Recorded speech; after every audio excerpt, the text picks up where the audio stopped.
Hi, Amy Brenner here. I want to give you a little bit more information just about hormone levels.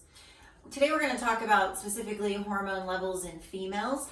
And sometimes when I talk to my colleagues, they will say, why do you even check hormones? They're not super accurate, they're pulsatile. And I wouldn't say that that is completely inaccurate.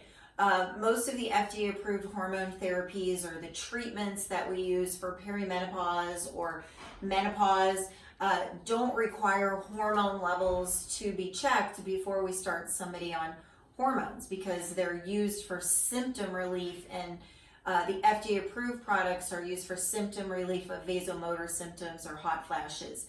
In our practice, we do check hormone levels, not because they're the end all be all, because it's just part of the puzzle or part of the process of putting the whole story together. So we look at blood levels, we look at medical history, look at family history, and we look at symptoms and put it all together and come up with an individualized treatment plan.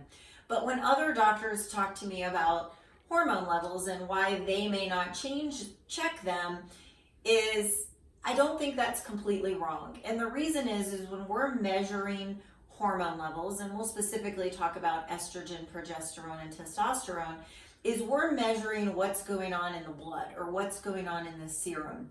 The action of these hormones occurs inside the cells. And at this time, in 2019, we don't have a way to measure the action at the level of the receptors inside the cells. So that's one limitation of measuring hormone levels. The other limitation of measuring hormone levels is a lot of these hormones are cyclical within the menstrual cycle or even cyclical with the time of day. Another limitation of measuring hormone levels is that most of these sex steroids, and what I mean by that is estrogen, progesterone, and testosterone, are bound to proteins. And so when they're bound to proteins, we can't measure them. We can only measure the free hormones. And that ends up being about 3% of the total hormones. So to summarize, we do look at hormones, and it's just part of the piece of the puzzle of the equation of when we're coming up with an individualized treatment plan.